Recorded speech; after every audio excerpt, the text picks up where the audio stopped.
When we begin reading the gospel story, one of the figures that stands out right from the beginning, and a figure that stands out in history as well, is Herod the Great. Herod the Great was an Idumean. His family hails from southern Palestine, below Jerusalem, below Jericho, down in the area just to the west or to the south of the Dead Sea. He is Idumean by race, but Jew by religion.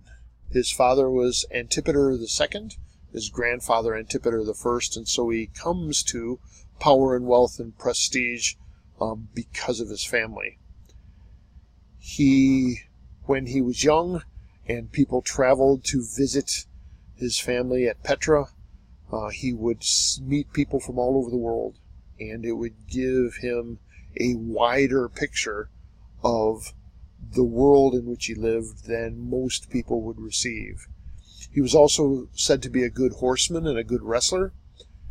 And when he became, early in his adulthood, he became governor of Galilee. And at age 26, he gained all of Palestine. So he was a ruler of Palestine, but he was resented. Because as we looked in the intertestamental period, we have that Hasmonean line. We have that independent state that Herod has now defeated, but he is resented because he's not a Jew. He's an Idumean, but he's trying to play the role of leader in a difficult land. So that's Herod. Herod was both, as we say, diplomat and despot. We'll explain that because his skills are pretty incredible. And yet his violence was incredible as well. So he married Mariamne, who was the daughter of Hyrcanus II. Do you remember we're seeing that name from the intertestamental period? And she was not only the daughter of Hyrcanus II, but the daughter of Aristobulus as well. And so in that family line, he hoped to link himself more closely with the Jewish struggle and with Jewish leadership. So he married Mariamne.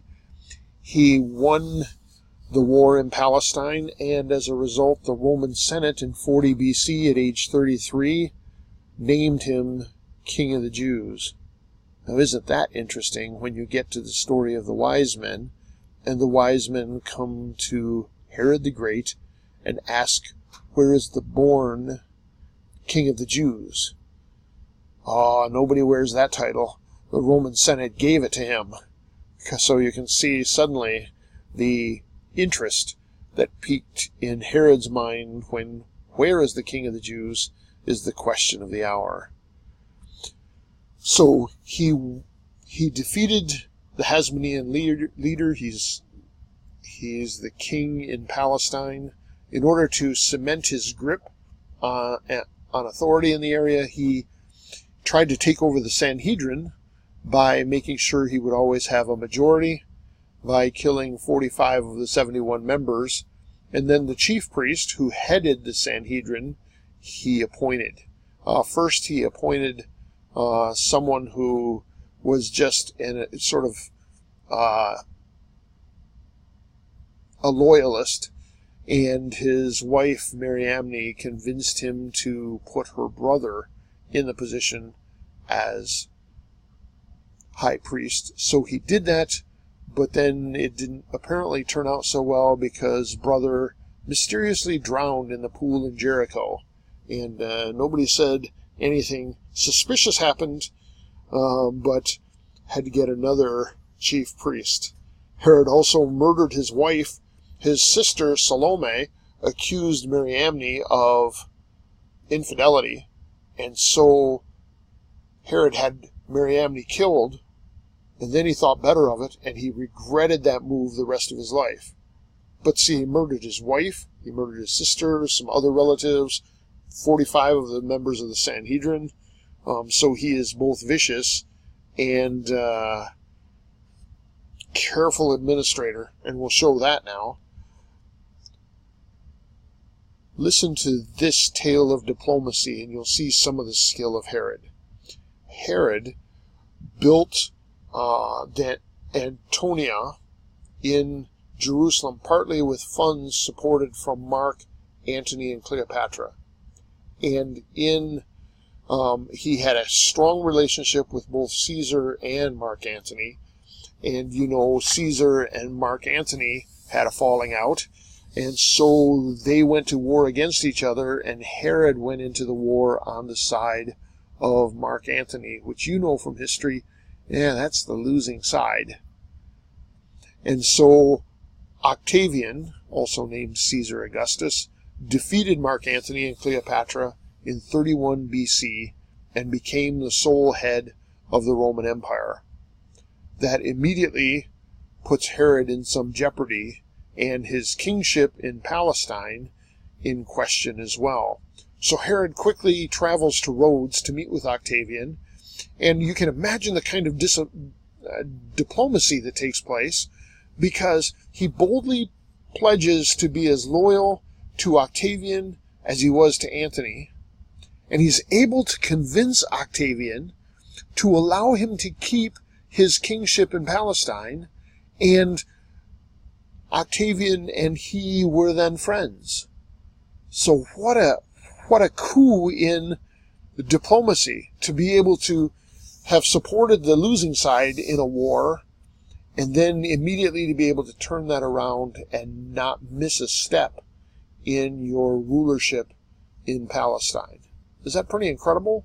So Herod has great diplomacy, great administrative skills, but we've already seen the darker side of Herod. Part of that diplomacy, too, had to do with the way that he ruled. So he is ruling in Palestine Jews who are chafing under the rulership of Rome. Recently, they have been an independent state in the Hasmonean rulers, and they don't like the Roman boot on their necks in Palestine, and they would love to throw off that authority.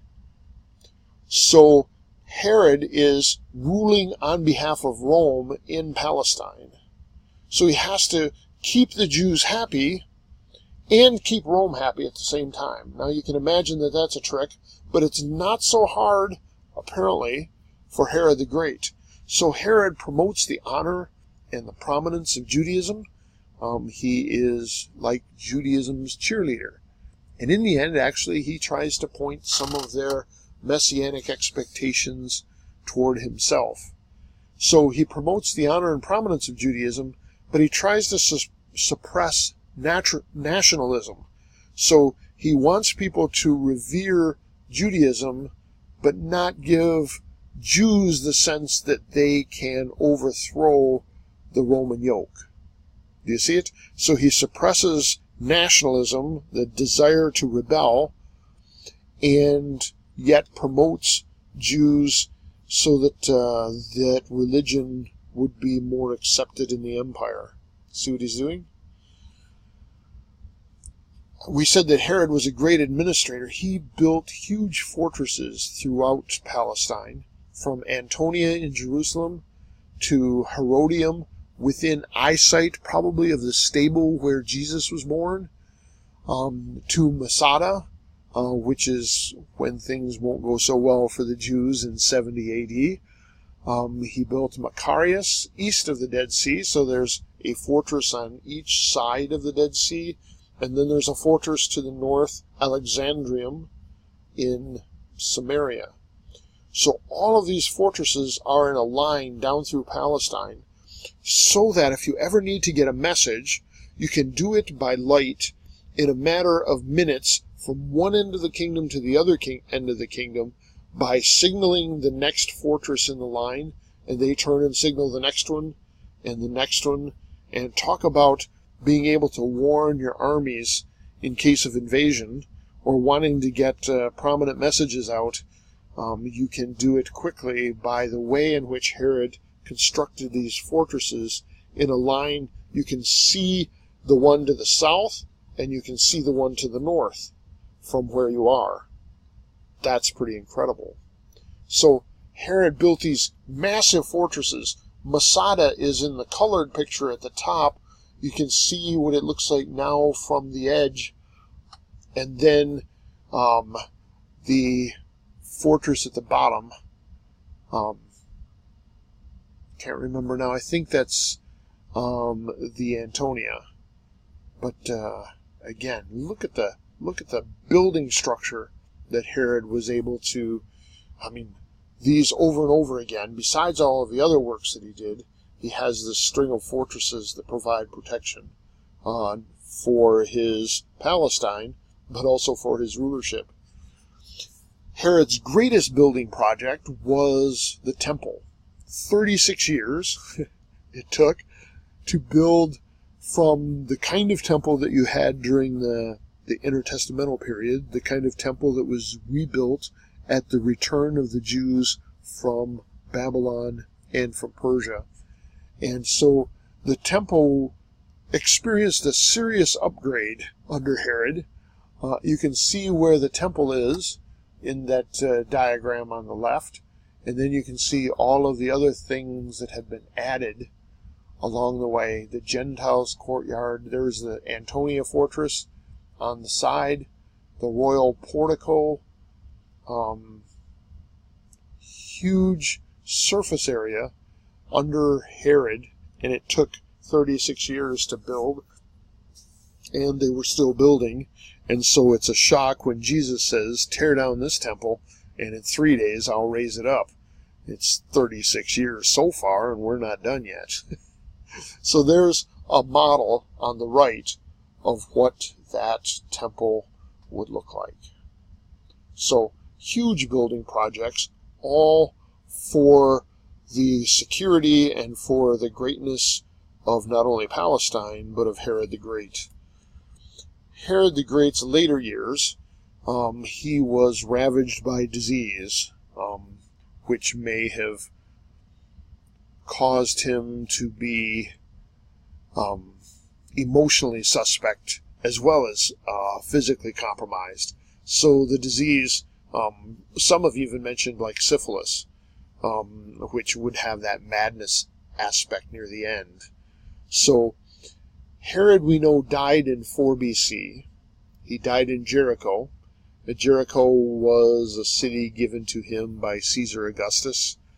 And it is during this latter period of his life that the slaughter of the innocents happened. So when those babies are slaughtered in Bethlehem, Herod is experiencing those last years, even maybe last days, of his tortured disease.